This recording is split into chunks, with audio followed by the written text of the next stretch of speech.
Good morning everyone. आप सभी को अपने यूट्यूब चैनल में स्वागत है। तो आज हम फर्स्ट ईयर एग्जाम जो सीबीटी का होगा उसमें ड्राइंग से सवाल आते हैं। तो फर्स्ट ईयर सीबीटी एग्जाम में कौन कौन सा सवाल आ रहे हैं उसकी हम जो है आज बात करेंगे, उस सवाल को हम सोल्यूशन करेंगे। तो इस तरह से मेरे चैनल को लाइक सब्सक्राइब शेयर करें।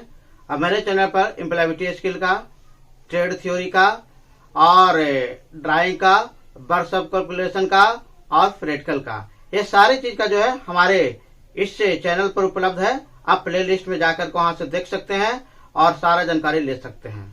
तो चलिए बिना देर किए हुए हम अपने पॉइंट पर आते हैं, अपने बिंदु पर आते हैं। और ड्राइंग का जो है ये ऑब्जेक्टिव क्वेश्चन सीबीटी के लिए जो इम्पोर्टेंट है उसको हम पूरा सोल्यूशन करवा रहे हैं। तो सवाल नंबर 1 से हम शुरू करते हैं।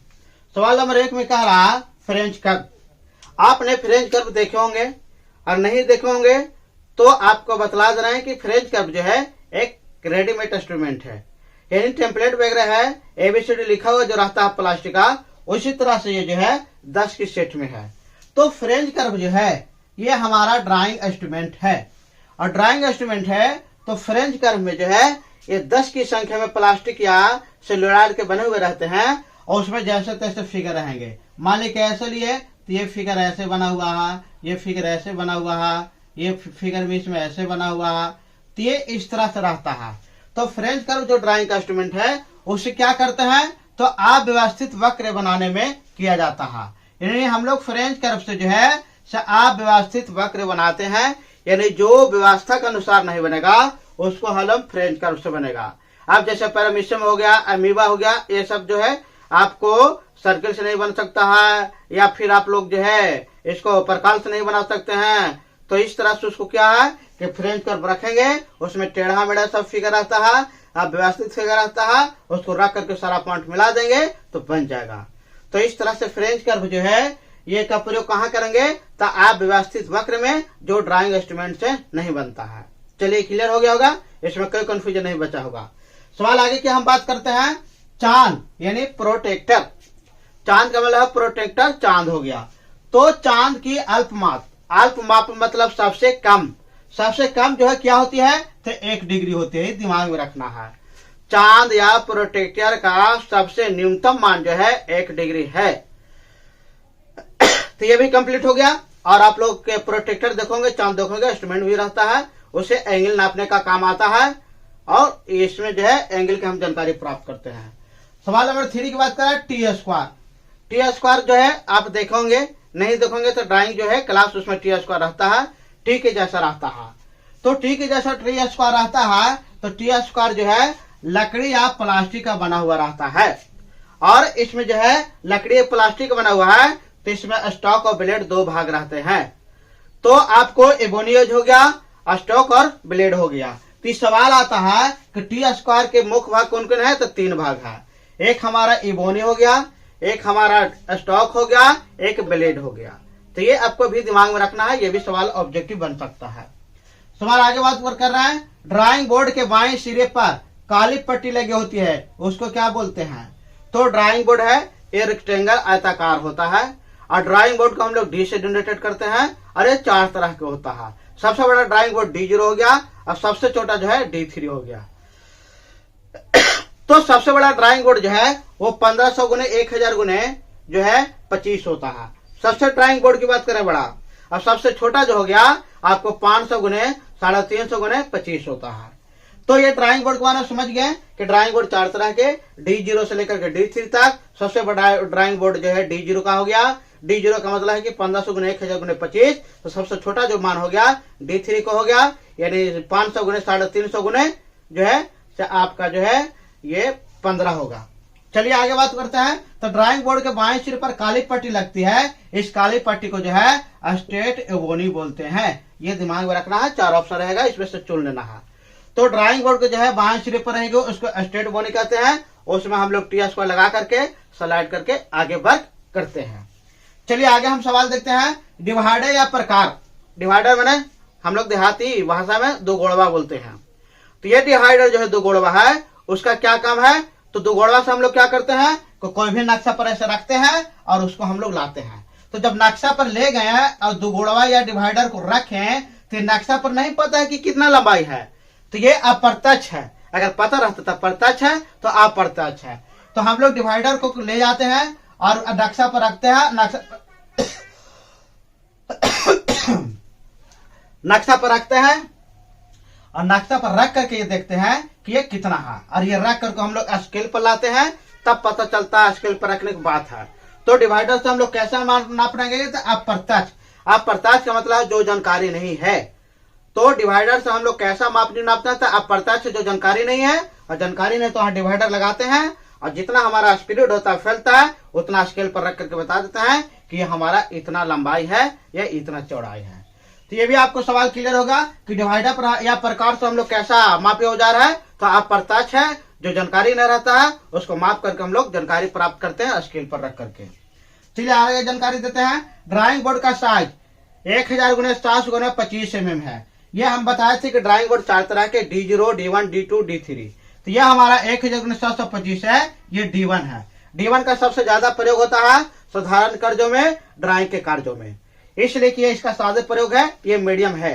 तो इस तरह सबको दिमाग में रखना है कि 1000 × 700 × 25 वाला जो ड्राइंग बोर्ड है, इसको हम लोग सबसे ज्यादा साधारण कार्यों में इस्तेमाल करते हैं। टी स्क्वायर का ध्रुवक, स्टॉक, ब्लेड और इवोनी यूज होता है, ये वर्किंग एज होता है। तो आपको ये 2 भाग दिया हुआ है, 3 भाग पूछेगा, तो स्टॉक, ब्लेड और इवोनी एज, ये तीनों हो गया, वर्किंग एज हो गया। तो इसमें एक वर्किंग एज भी होता है, वर्किंग एज, ये 3 भाग होते हैं टी स्क्वायर के, ये दिमाग में रखना है। कह रहा बड़ी कंपास का प्रयोग 120 mm व्यास के लिए वृत्त होता है। जो बड़ा कंपास, अब छोटा छोटा कंपास है तो हम लोग छोटा ही जो है डायमीटर वाला वृत्त या फिर कुछ भी हम लोग सर्किल, ग्लो, स्फीयर बना सकते हैं। लेकिन सवाल कर रहा है कि बड़ी कंपास का प्रयोग कहाँ करेंगे, तो जब 120 mm का व्यास खींचना रहेगा तो बड़ा करेंगे, इसलिए कि छोटा कंपास 120 mm तक नहीं पहुंच सकता है। तो इसलिए बड़ी कंपास का प्रयोग हम लोग कहाँ करेंगे, तो 120 mm के व्यास या वृत्त को खींचने के लिए करेंगे। सवाल आगे बात करते हैं। बड़ी कंपास से अधिक बड़े वृत्त खींचने के लिए लेंथिंग बार लगाते हैं। बड़ी कंपास है और उससे भी ज्यादा हमको वृत्त का खींचना है, तो लेंथिंग बार जब ऐसे है तो इसमें हम लोग क्या करेंगे कि ये लेंथिंग बार को ऐसे लगाएंगे, और जब इसकी ऊंचाई बढ़ गई हाइट, तो ये ज्यादा जो है बड़ा कंपास जो है वो काम करेगा और बड़ा सर्किल या बड़ा स्फीयर बनेगा। तो आप ये भी क्लियर होगा कि हम लोग बड़ी कंपास से अधिक बड़े वृत्त खींचने के लिए क्या करते हैं, तो लेंथिंग बार लगाते हैं। लेंथिंग बार का मतलब है कि हम लोग देखते हैं कोई भी रुखी मारने वाला आता है तो एक ऐसे लगाएगा, उसमें इसको लगाया, फिर यहां से नीचे किया, फिर इसमें लगाया, तो लंबाई इसकी बढ़ती जाती है, तो इसी तरह से लेंथिंग बार होता है। सवाल आगे कह रहे हैं, बड़े डिवाइडर को दोनों टांगों को ऊपर से जो है क्या जोड़ करके बड़ी की जाती है, तो नी ज्वाइंट। नी ज्वाइंट का मतलब घुटना ज्वाइंट। तो कह रहा बड़ा डिवाइडर है, तो बड़े डिवाइडर में हम लोग यहाँ से क्या करते हैं, इसको कस देते हैं, तो इसकी हाइट बढ़ जाता है, और इसको ई ज्वाइंट जो बढ़ा हम लोग कसे हैं, ये नी ज्वाइंट कहलाता है। तो ये सवाल आपको दिमाग में रखना है कि बड़े डिवाइडर को दोनों टांगों को ऊपर से जो जोड़ी जाती है, 2 को डिवाइड है, इसको बड़ी टांग को जोड़ा जाएगा, तो ये जो ऐसे जोड़ेंगे ये नी ज्वाइंट होता है। और ज्वाइंट जोड़ दिए तो जितना लंबाई है उतना लंबाई बढ़ गया, फिर इसी तरह से बढ़ते जाता है, हम लोग नी ज्वाइंट के द्वारा जोड़ते हैं। और जो जुड़ता है ये वाला प्लेट का नाम, ये वाला जो नीडल का नाम है वो लेंथिंग बार नाम है। सवाल आगे, सैंड पेपर ब्लॉक का कार्य क्या है, तो सैंड पेपर ब्लॉक से हम लोग पेंसिल की लीड को तेज करते हैं। आप लोग घर में देखते हैं कुल्हाड़ी वगैरह, चाकू वगैरह, तो ये इसको जो है तेज करने के लिए हम लोग एक जो है पत्थर का इस्तेमाल करते हैं, स्टील का इस्तेमाल करते हैं। तो इसी तरह से ड्राइंग जो है इंस्ट्रूमेंट में सैंड पेपर ब्लॉक का क्या कार्य है, तो सैंड पेपर ब्लॉक जो है ये पेंसिल का नोखिला है, तो इसको रगड़ रगड़ के हम लोग पतला करते हैं, नोखिला करते हैं, या फिर चीजर या चौकोर बनाते हैं। तो ये हो गया। अब सवाल आगे हम बात कर रहे हैं। सवाल नंबर आगे की बात कर रहे हैं 12। कह रहा है एच ग्रेड की पेंसिल से बी ग्रेड की पेंसिल का फीचर क्या होता है, सख्त होता है। सख्त में कड़ा, मुलायम, अच्छा क्वालिटी का रहेगा। तो एच ग्रेड का सबसे अच्छा रहता है। सवाल आता है कि सबसे सख्त पेंसिल क्या है, तो 9H, और सबसे घटिया पेंसिल क्या है, तो 7B। यह दिमाग में रखना है। सबसे जो है सख्त या सबसे अच्छा पेंसिल 9H और सबसे घटिया पेंसिल 7B। आप बोल रहे हैं कि ए से 9H जो है 9 पेंसिल हो गया, अब बी से 7 पेंसिल को हो गया, ये 7 हो गया, तो 9 7 16 हो गया, एगो एफ हो गया और एगो HP हो गया, तो टोटल 18 पेंसिल है। सवाल आता है कि ग्रेड जो है पेंसिल का वो टोटल कितना है, तो टोटल ग्रेड का पेंसिल जो है वो 18 है। तो 18 पेंसिल हो गया, 8 से 9H तक हो गया, 8 से लेकर के जो है वो 9H तक हो गया। तो आप ये देख रहे हैं कि टोटल 18 ग्रेड पेंसिल हो गया। 8 से 9H तक 9 पेंसिल, 7B से 7B तक 7 पेंसिल, एक F पेंसिल, एक H जो है HB पेंसिल। तो ये टोटल हो गया 16, 17, 18, टोटल 18 ग्रेड है। अब ये पेंसिल का नोक कैसा बनता है, तो ग्रेफाइट का बना रहता है। पेंसिल का आकार मैक्सिमम कैसा होता है, तो हेक्सागोनल रहता है। ये सभी सारे सवाल आपको दिमाग में रखना है। सवाल नंबर आगे की बात कर रहा है।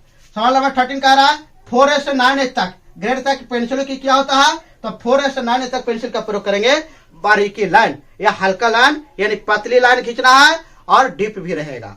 तो हम लोग 4 से 9H तक ग्रेड की पेंसिल का प्रयोग कहां करेंगे, तो बारीकी लाइन खींचने के लिए या हल्की लाइन खींचने के लिए। ये भी कंप्लीट हो गया। ड्राइंग बोर्ड शायद अब किसका बना हुआ रहता है, तो ड्राइंग बोर्ड चीड़ की लकड़ी का बना रहता है या नरम मुलायम लकड़ी का बनाया जाता है। ये आपको कंप्लीटली दिमाग में रखना है, सवाल बहुत इंपॉर्टेंट है। कह रहा है सेट स्क्वायर, सेट स्क्वायर में डिग्री क्या क्या बनता है, तो एक सेट स्क्वायर में 45, 45 और 90 बनेगा, और दूसरा सेट स्क्वायर में 30, 60 और 90 बनेगा। तो इसलिए इसका ऑप्शन है 45, 60, 30, 90। ये दोनों सेट स्क्वायर लगाएंगे तो इतना ही एंगल बनेगा, और इसी एंगल के लिए मान होते हैं। तो एक सेट स्क्वायर 45, 45, 90 और दूसरा पास 30, 60, 90। तो इस तरह से सेट स्क्वायर का दोनों का जो है ये मेजरमेंट है, एंगल का नाप है। सवाल आगे बात कर रहे हैं। छोटी वो कंपास 40 mm तक व्यास को खींचने के लिए किया जाता है। बड़ी वो कंपास 120 mm तक, लेकिन छोटी वो कंपास जो हो गया वो 40 mm तक खींचा जाता है। इस सवाल आता है कि मैक्सिमम जो है बड़ी कंपास वाला से हम कितना खींच सकते हैं, तो 120 mm। और अगर 120 mm से हमको कम व्यास वाला खींचना है तो छोटी वो कंपास का प्रयोग करेंगे और ये 40 mm तक खींचेंगे। तो सवाल आता है कि 40 mm व्यास खींचने किसका प्रयोग करेंगे, तो छोटी वो कंपास का। 120 mm किसका प्रयोग करेंगे, तो बड़ी वो कंपास का। तो ये दोनों आपको डिफरेंट दिमाग में रखना है। सवाल कह रहा है बी ग्रेड की पेंसिल कहां से कहां, तो बी ग्रेड की पेंसिल बी से 7B तक जाती है, यानी 20 से लेकर के 7B तक। यही आपको चुनना है, 4 ऑप्शन रहेगा। तो लिखेगा बी ग्रेड की पेंसिल कहां तक आया, तो 20 से 7B तक, 20 से 9B तक, 20 से 8B तक। तो हम लोग 20 से 7B तक जो है सिलेक्ट कर लेंगे, सवाल सही से चुन लेंगे। 8 ग्रेड की पेंसिल कहां तक जाएगी, तो 8 ग्रेड पेंसिल से 8 से लेकर के 9A तक निर्धारित है। तो ये भी कंप्लीट हो गया। पेंसिल शार्पनर से छीलने के बाद पॉइंट को क्या करते हैं, तो जब पेंसिल को शार्पनर से छीलेंगे तो पॉइंट को हम लोग कहां तेज करेंगे, तो स्टैंड पेपर ब्लॉक पर तेज करेंगे।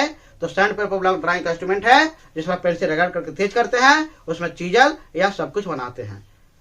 अब सवाल आगे कह रहा, साधारण कार्यों में प्रयुक्त एक रिम ड्राइंग शीट, एक रिम ड्राइंग शीट का भार कितना रहेगा, तो 27 से 46 केजी रहेगा। अगर एक रिम ड्राइंग शीट का पेपर खरीदेंगे तो उसका वजन या भार रहेगा 27 से 46 केजी ग्राम के बीच में रहेगा। इस तरह से 20 सवाल कंप्लीट हो गए, और ये सीबीटी के लिए बहुत इंपॉर्टेंट है। और ये सारा सवाल अच्छे से रट लीजिए और सीबीटी एग्जाम में अच्छा परफॉर्मेंस कीजिए, और आपके एग्जाम के लिए बेस्ट ऑफ लक। मेरे चैनल को लाइक, सब्सक्राइब, शेयर करें, और हमारे चैनल देखने का बहुत बहुत धन्यवाद। Thank you.